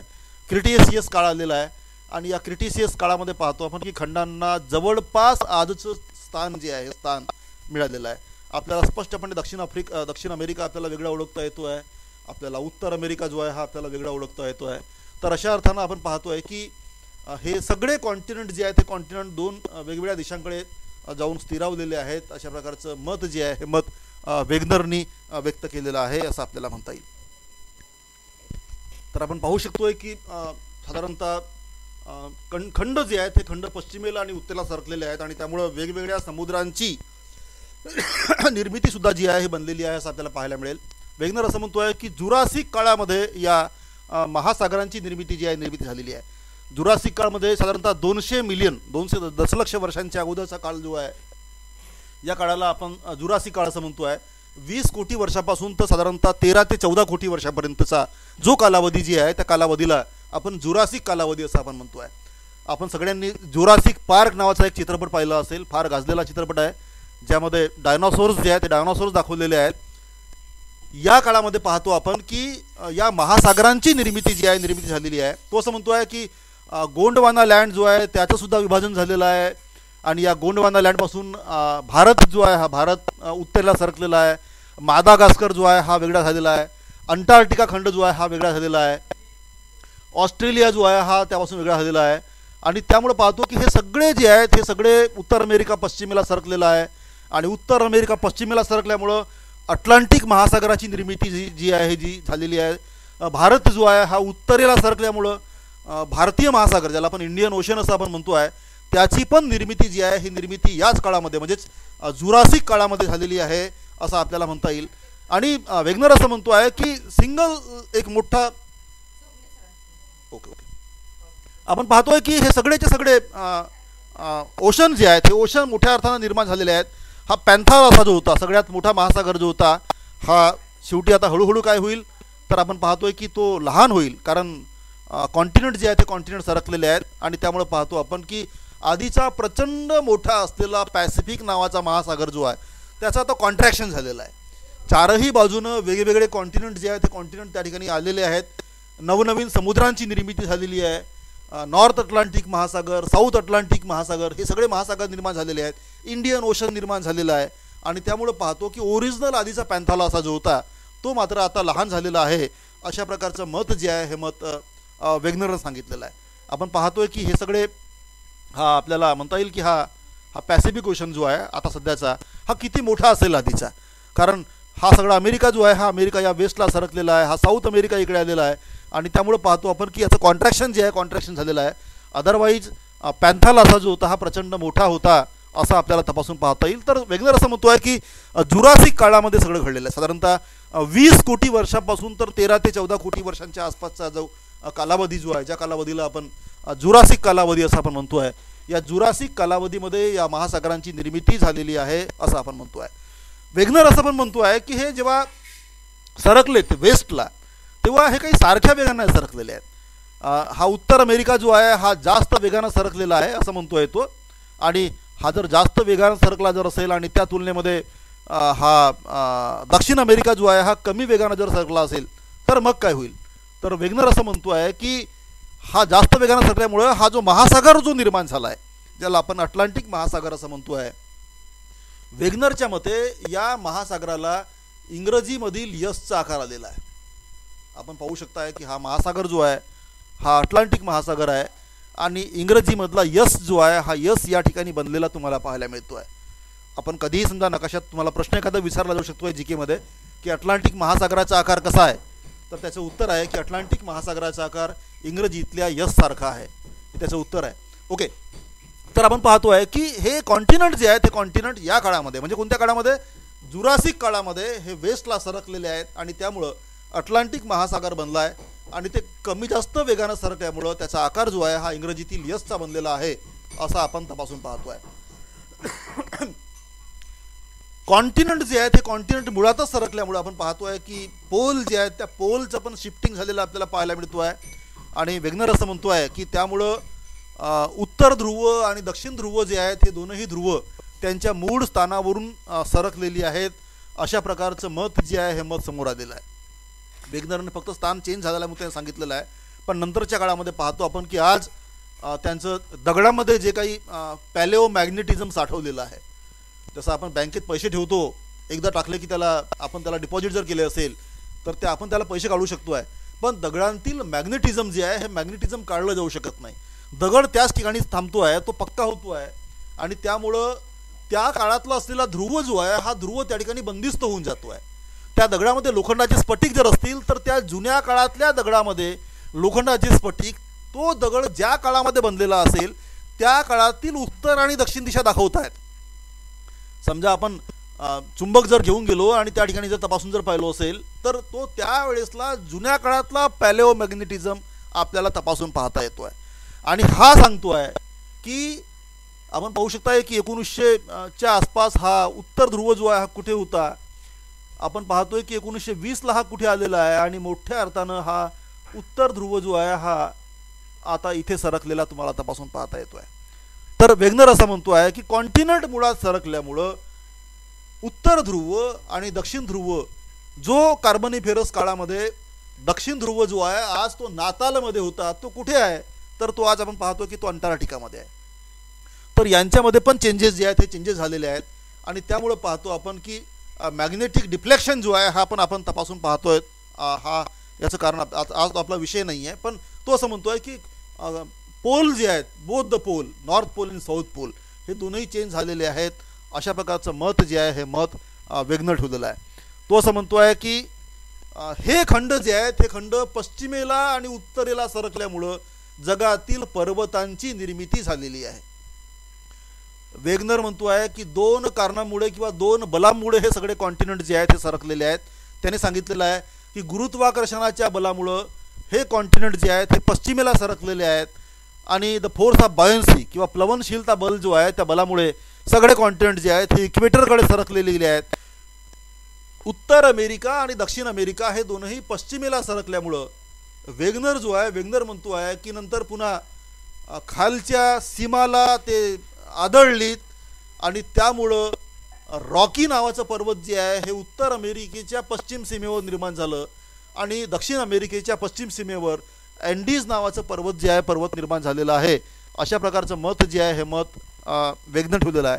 तो आणखी असं म्हणतो आहे की भारत जो आहे हा उत्तरेला सरकलेला आहे आणि भारत उत्तरेला सरकल्यामुळं भारताच्या उत्तरेला असलेला त्यावेळेचा लॉरेशिया जो होता त्याच्या भागात भारत हा जाऊन आदळला आणि त्यामुळं हिमालय आणि आल्प्स या दोन पर्वतांची निर्मिती झालेली आहे.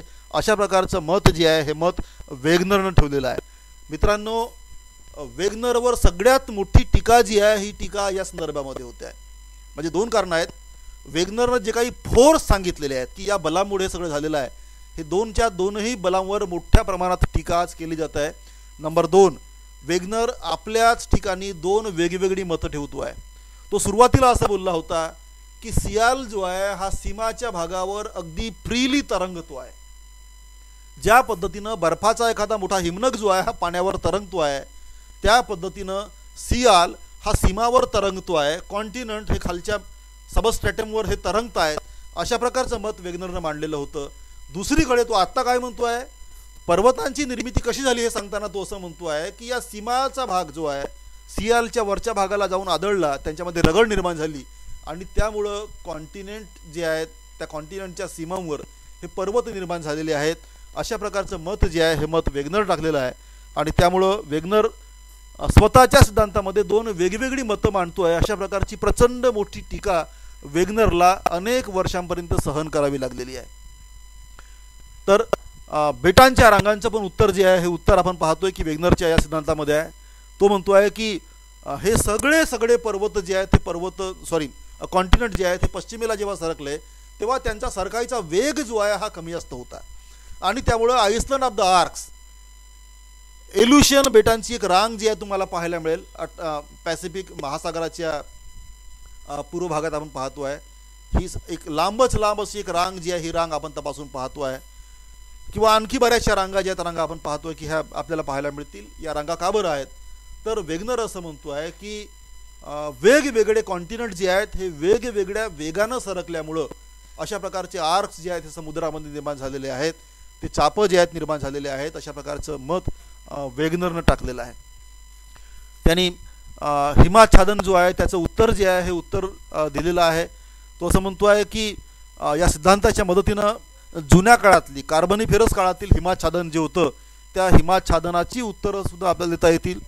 आजही पाहतो आपण की भारताच्या अनेक भागामध्ये, दक्षिण भारतामध्ये पाहतो आपण की कार्बनिफेरस काळातील जे काही ग्लॅसिएशन असेल त्याची चिन्ह जी आहेत हे चिन्ह आपल्याला पाहायला मिळतील आणि त्यामुळं त्याचं पण उत्तर जे आहे वेगनरनी आपल्या सिद्धांतात दिलेलं आहे. ह्या बऱ्याचशा गोष्टी आपण क्रॉस व्हेरीफाय करतो आहे आणि त्याची उत्तरं जे आहेत हे आपल्याला वेगनरच्या सिद्धांतामध्ये मिळतात असं आपल्याला म्हणता येईल. तर मित्रांनो, हा होता वेगनरचा सिद्धांत. वेगनर असं म्हणतो आहे की कार्बनिफेरस काळामध्ये याची सुरुवात झालेली आहे. कार्बनिफेरस काळामध्ये एक प्रचंड मोठा सुपर कॉन्टिनेंट होता. त्या सुपर कॉन्टिनेंटचं विभाजन झालेलं आहे. कशामुळे झालेलं आहे, due to the gravitation of the moon and the earth sun, आणि number 2 the force of buoyancy. या दोन कारणामुळे तो म्हणतो की हा संपूर्ण सुपर कॉन्टिनेंट जो होता हा तुटलेला आहे. तर आणि नंतर पाहतो की आजचं ते चित्र जे आहे हे चित्र पाहायला मिळतं आहे. अशा प्रकारचं मत वेगनरनं मांडलेलं आहे. वेगनरचा हा सिद्धांत जो आहे हा सिद्धांत सुरू झाला कुठून, द क्लायमेट चेंजपासून. वेगनर कोण होता, ही वॉज द जस्ट क्लायमेटोलॉजिस्ट. हा हवामानशास्त्रज्ञ होता आणि हवामानशास्त्रज्ञ असल्यामुळं हवामानाचा शोध घेण्याचा प्रयत्न वेगनरनं केला आणि त्यामुळं हा सिद्धांत हवामानशास्त्र ते जिओलॉजी अशा प्रकारचा एक प्रवास जो आहे हा प्रवास वेगनरच्या सिद्धांताचा असलेला आपल्याला पाहायला मिळतो आहे. आणि त्यामुळं त्या काळातली जे काही जिओलॉजिस्ट जे होते त्या जिओलॉजिस्टनी अक्षरशः वेगनरची टर वळवलेली आहे. कारण पुरेसे मत जे आहे किंवा पुरेसे त्याला काय म्हणतो की पुरावे जे आहेत हे वेगनर देऊ शकला नाही आहे. आणि सगळ्यात मोठी टीका जी आहे टीका त्याच्या या फोर्सवर होताना आपल्याला पाहायला मिळतं. पहा काय टीका याच्यामध्ये. वेगनर असं म्हणतो आहे की सूर्य आणि चंद्राच्या गुरुत्वाकर्षणामुळं हे कॉन्टिनेंट सरकलेले आहेत. पण टीकाकार असे म्हणतात की या सूर्य आणि चंद्राच्या गुरुत्वाकर्षणामुळे जर त्यांना सरकायचं जर असतं तर ते सूर्याचं आणि चंद्राचं जे बल आहे ग्रॅव्हिटेशनचं ते तेवढं नाही, त्याच्या 9 करोड टाइम्स ते जास्त असायला पाहिजे. 9 कोटी पट जर तेवढं जर असेल तर हे कॉन्टिनेंट सरकू शकतील, अदरवाईज नाही. आणि एवढं मोठं बल समजा गुरुत्वाकर्षणाचं जर असेल तर पृथ्वीचं परिवलन जे आहे हे नक्की बंद पडलं असतं, चंद्र पृथ्वीला आदळला असता. खूप साऱ्या पॉसिबिलिटीज जे आहेत ह्या पॉसिबिलिटीज त्या ठिकाणी सांगण्यात आलेल्या आहेत. वेगनरनं आणखी असं म्हटलं की बाबा हे सगळे कॉन्टिनेंट सरकलेत दरवर्षी 250 सेंटीमीटरनी. तर आता नवीन प्लेट टेक्टॉनिक असं म्हणतोय की हायेस्ट वेलॉसिटी किती आहे तर 2.5 सेंटीमीटर ते 3 सेंटीमीटर, 3 सेंटीमीटरच्या वर नाही आहे. त्यामुळं वेगनर बऱ्याचशा अंशी आपल्याला असं म्हणता येईल की हा खोटा ठरलेला आहे किंवा ठरवला गेलेला आहे. आणि त्यामुळं ह्या टीका ज्या आहेत ह्या टीका वेगनरला सहन कराव्या लागलेल्या आहेत असं आपल्याला म्हणता येत आहे. तर वेगनरवर ही टीका जी आहे ही मोठ्या प्रमाणात झालेली आहे की त्यांनी गुरुत्वाकर्षणाचं बल जे आहे बल सांगितलं होतं. आज आपण पाहतो की 1960च्या नंतर पाहतो आपण की याचा खुलासा झालेला आहे आणि कोणती नेमकी बलं जी आहे त्या बलांची आता आपण आज चर्चा करतो आहे. सध्या मात्र आज आपण त्यांच्यापर्यंत जाणार नाही आहे. वेगनरवर टीका केली जाते आहे की ते बल जे सांगितलं होतं ते गुरुत्वाकर्षणाचं होतं. दुसरी टीका वेगनरवर अशी होती आहे आपण सुरुवातीला घेतलेली आहे की तो असं म्हणतो आहे की सियाल जो आहे हा सीमावर तरंगतो आहे असं तो सुरुवातीला म्हणतो आहे. आणि मग असंही म्हणतो आहे की पर्वतांची निर्मिती यासाठी झालेली आहे कारण सीमा आणि सियाल यांची रगड होते आहे आणि त्यामुळं हे पर्वत जे आहेत हे बनलेले आहेत आणि कॉन्टिनेंटच्या मार्जिन लाईनवर बसलेले आहेत अशा प्रकारचं मत वेगनरनं मांडलेलं आहे. तर हे 2 वेगवेगळी मतं वेगनरने मांडलेली आहेत. तो म्हणतो की फ्रीली ते फ्लोट होतात हा पहिला मत, आणि दुसरा असं म्हणतो की त्यामध्ये फ्रॅक्शन होत आहे, त्यामध्ये रगड आहे. तर असा दुसरा एक मत जो आहे हा वेगनर मांडला आहे. ही टीका वेगनरवर केली जात आहे. तिसरी एक टीका अशी म्हणताय की कार्बनिफेरस काळापर्यंत पॅन्जिया कोणत्या कारणामुळे स्थिरावलेला होता. तुम्ही असं म्हणताय की कार्बनिफेरस काळापासून ती सुरुवात झाली आहे, पण याचं उत्तर द्या ना की कार्बनिफेरस काळापर्यंत पॅन्जिया जो होता हा कोणत्या कारणामुळे तो सुपर कॉन्टिनेंट होता, त्याच्या अगोदर तो का बरं नाही फुटला. तर याचं उत्तर वेगनरकडे नाही आहे. चौथी टीका जी आहे हे वेगनरवर अशी होत आहे की वेगनर असं म्हणाला होता की there is a jigs of fitting between the various margin lines of the continents so we can even create the Pangaea today. अशा प्रकारचं मत जे आहे हे मत वेगनरनी मांडलं होतं. तर ती पण एक मोठी टीका जी आहे ही टीका वेगनरवर होत आहे की ती काही जिग्स ऑफ फिटिंग वगैरे नाही आहे. त्यामध्ये बरंचसं स्पेस जो आहे हा स्पेस आपल्याला असलेला आपल्याला पाहायला मिळतो आहे की 2 एकामेकाला जुळत नाही आहे. आणि दुसरी गोष्ट की काही तर एकामेकावर सुपर इम्पोज होतात, एकामेकावर येतात, ते एकामेकाला चिपकत नाही आहे कॉन्टिनेंट्स. अशा प्रकारची पण एक टीका जी आहे ही वेगनरवर होताना आपल्याला पाहायला मिळत आहे. तर ह्या सगळ्या टीका जी आहेत ह्या टीका वेगनरच्या या सिद्धांतावर होताना आपल्याला पाहायला मिळतात. मित्रांनो, आपण शेवटाला येऊया. हे सगळं जरी असलं तरी अल्फ्रेड वेगनरचा हा सिद्धांत जो आहे हा भूगोलशास्त्रामध्ये आणि भूरूपशास्त्रामध्ये अत्यंत महत्त्वाचा सिद्धांत ओळखला जातो आहे. या सिद्धांतामुळं वेगनरची क्लायमेटोलॉजिस्ट नावाची ओळख जी होती ही पुसल्या गेलेली आहे. And now he is known as the father of the theory of the continental drift. तर ही नवीन ओळख जी आहे ही ओळख वेगनरला मिळालेली आहे. त्याने अनेक जुन्या लोकांची मतं लक्षात घेतलेली आहेत आणि आपला एक नवीन सिद्धांत जो आहे सिद्धांत मांडलेला आहे. 1931 साली म्हणजे वेगनर 1930 साली मृत पावलेला आहे आणि 1931 साली आर्थर होम्स जो आहे त्यांनी आपला एक वेगळं मत मांडलेलं आहे. तो असं म्हणतो आहे की बाहेरचं कारण नाही आहे, हे जे कॉन्टिनेंट जे सरकलेले आहेत हे काही सूर्य आणि चंद्र आणि बाहेरच्या ग्रहांपासून ते सरकलेले नाही आहेत, तर पृथ्वीच्या पोटामध्ये ती एनर्जी जी आहे हे एनर्जी ही निर्माण झालेली आहे आणि त्यापासून हे कॉन्टिनेंट सरकतात. अशा प्रकारचं मत जे आहे हे आर्थर होम्सनी 1931 साली मांडलेलं आपल्याला पाहायला मिळतं आहे. त्याचा संवहन धारा सिद्धांत कन्व्हेन्शनल स्ट्रीम थेओरी जी आहे त्याची त्या सिद्धांतानी मात्र वेगनरच्या सिद्धांताला थोडंसं वळण दिलं. पण मला असं वाटतंय की वेगनरच्या सिद्धांताला त्यांनी उचलूनच धरलेला आहे. फक्त फोर्स हा बाहेरून नाही आतून आहे, एवढाच काय तो फरक जो आहे हा फरक आर्थर होम्सने मांडलेला आहे. 1947 सालाच्या आसपास आपण पाहतो की दुसरं महायुद्ध जेव्हा संपलंय त्यामध्ये पाणबुड्यांचा शोध घेताना आपण पाहतो की वाईन मॅथ्यूज मोर्लेज या लोकांनी चुंबकी विसंगती सुद्धा शोधून काढलेली आहे. आणि त्यातून 1960s पर्यंत हळूहळू प्लेट टेक्टॉनिक नावाचा सिद्धांत जो आहे सिद्धांत समोर आलेला आहे. आणि या प्लेट टेक्टॉनिक सिद्धांतांनी सांगितलेलं आहे की हो, वेगनर म्हणतो आहे त्या फक्त पद्धतीनं नाही आहे, पण कॉन्टिनेंटचं ड्रीप झालेलं आहे. सगळे कॉन्टिनेंट जे आहे ते कॉन्टिनेंट सरकलेले आहेत, ते आजही सरकताना दिसतात. आणि या सिद्धांतांनी प्रत्येक कॉन्टिनेंट कोणत्या वेगानं सरकतोय याबद्दलची मतं जी आहेत ही मतं आता निश्चित केलेली आहेत. कॉन्टिनेंटच्या बाउंड्रीज त्यांनी सांगितलेल्या आहेत, conversion plate boundaries, destructive plate ज्याला म्हणतो आपण की प्लेट मार्जिन्स किंवा कन्स्ट्रक्टिव्ह प्लेट मार्जिन, अशा प्रकारच्या वेगवेगळ्या गोष्टी ज्या आहेत ह्या सिद्धांतांच्या नंतर समोर आलेल्या आहेत. आणि या सिद्धांतांनी सुद्धा आपल्याला असं म्हणता येईल की वेगनरच्या सिद्धांताला चालनाच दिलेली आहे असं आपल्याला म्हणता येईल. वेगनरचा सिद्धांत यासाठी महत्त्वाचा आहे, 1912 साली यांनी हा सिद्धांत मांडलेला आहे. वेगनर हे प्रचंड मोठं नाव आहे.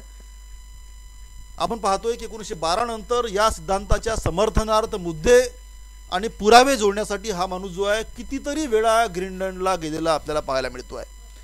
आणि 1930 साली या सिद्धांताचे पुरावे गोळा करताना ग्रीनलँडच्या थंडीमध्ये बर्फात अडकून हा वेगनर जो आहे हा मृत पावलेला आहे. वेगनरच्या मृत्यूच्या अगोदरचे काही फोटो जे आहेत 1930 सालचेच फोटो मी या ठिकाणी टाकायचा प्रयत्न केलेला आहे. आणि आपण पाहू शकता की हा वेगनर जो आहे हा बर्फाच्या एका घरामध्ये, इग्लूसारखं घर आहे, या घरात हा वेगनर जो आहे हा झोपलेला आहे. आणि इथं पाहतो आपण की घोडागाडी असेल किंवा बग्गी असेल त्यांच्यातून हे सगळे कामं जे आहेत वेगनरनं गेलेले आहेत, हा वारंवार गेलेला आहे. आणि शेवटी पाहतो आपण की तरी पण त्याच्या सिद्धांतावर टीका केली गेलेली आहे. मोस्टली जिओलॉजिस्ट लोकांनी ही टीका जी आहे ही टीका केलेली आपल्याला पाहायला मिळत आहे.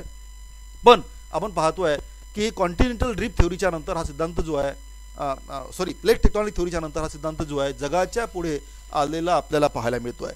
तर मित्रांनो, अशा अर्थानं आपण पाहतोय की हा वेगनरचा सिद्धांत जो आहे हा सिद्धांत अत्यंत महत्त्वाचा आहे. याच्या अगोदर पण पाहतो की बऱ्याचशा लोकांनी हा सिद्धांत जो आहे हा मांडायचा प्रयत्न केला होता, पण वेगनरनी त्याला सैद्धांतिक ढाचा ज्याला म्हणतो आपण, फ्रेम जी आहे सिद्धांताची ही दिलेली आपल्याला पाहायला मिळत आहे. आणि त्यामुळं हा सिद्धांत अतिशय महत्त्वाचा सिद्धांत म्हणून समोर आलेला आपल्याला पाहायला मिळतो आहे. तर या सेकंड युनिटचा हा जो पहिला पार्ट जो होता कॉन्टिनेंटल ड्रीप थ्योरी, ती या ठिकाणी मी करायचा प्रयत्न केलेला आहे, कव्हर करायचा प्रयत्न केलेला आहे. मला असं वाटतं की मराठीत त्याला आपण केलेलं आहे हे तुम्हाला सगळ्यांना समजलेलं असेल.